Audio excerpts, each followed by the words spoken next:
OBC का अगर भला किया है तो केवल कांग्रेस पार्टी ने किया है।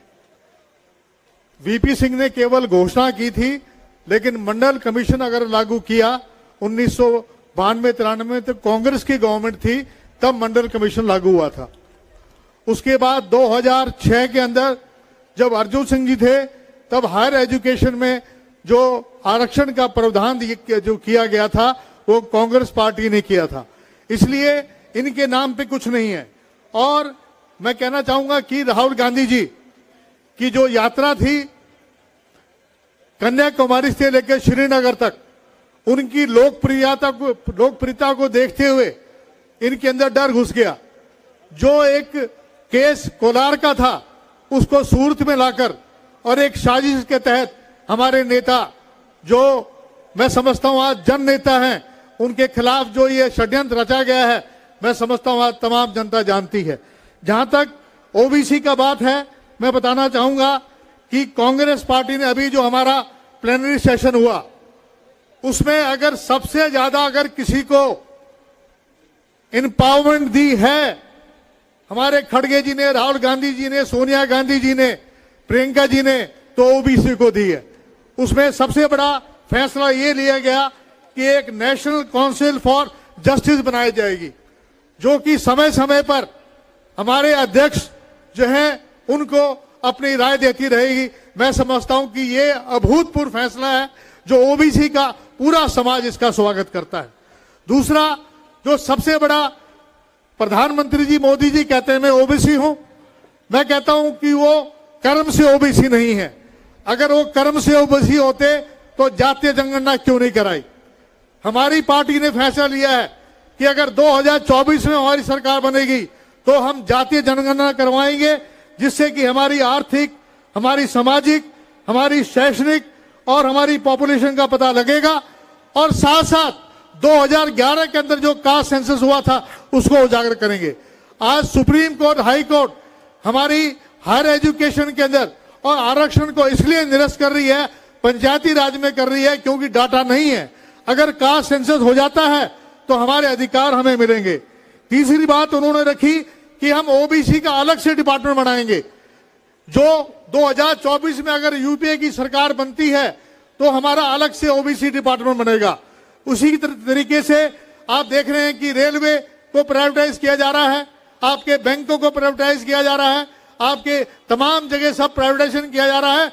ये भी बात रखी गई है कि अगर हमारी सरकार 2024 में बनती है, और मैं कहता हूं 100% बनेगी 2024 में, तो एससी, एसटी, ओबीसी को भी आरक्षण का प्रावधान उसमें किया जाएगा।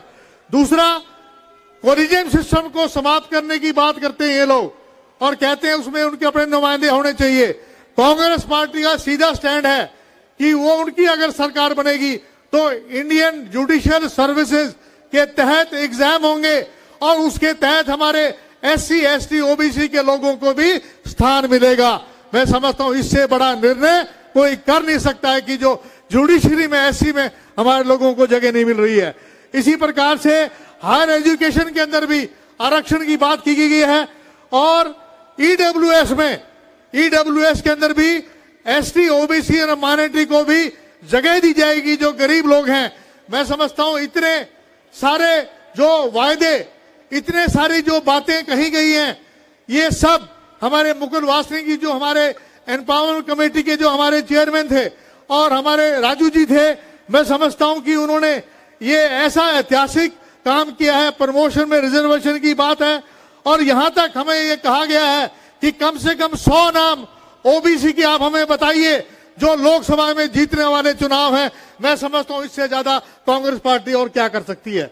इन शब्दों के साथ मैं केवल इतना कहना चाहूंगा, 20,000 करोड़ का घोटाला छुपाने के लिए जो विदेशों में जो ठेके दिए हैं अडानी को, उसको देने के लिए जो राहुल गांधी जी ने जो मुद्दा उठाया था, और जो ऑस्ट्रेलिया में, श्रीलंका में जो उनको अडानी को सब कुछ दिया जा रहा है, इन सब को छुपाने के लिए एक ही नेता थे जो आवाज उठा रहे थे। उनकी आवाज को बंद करने का कार्य किया जा रहा है। मैं कहता हूं अगर राहुल गांधी जी के साथ अन्याय हुआ तो ओबीसी ईंट से ईंट बजा देगा। और मैं कहना चाहता हूं कि ओबीसी ये अपमान अपमान कांग्रेस ने नहीं किया, अपमान जो है बीजेपी ने किया है, जिसने ओबीसी को क्या कहा है कि हम मेहुल चोकसी हैं, हम ललित मोदी हैं, हम लोग जो है नीरव मोदी हैं। हमें भ्रष्टाचार की स्टैंप लगाने की बात, अगर मोदी जो है ओबीसी नहीं है, अगर ओबीसी है तो ईमानदार व्यक्ति हैं, वो ओबीसी है, ये मैं कहना चाहूंगा। और मैं समझता हूं मेरे जैसे कार्यकर्ता को मेरी नेता सोनिया गांधी जी ने मुझे मौका चेयरमैन बनने के दिया।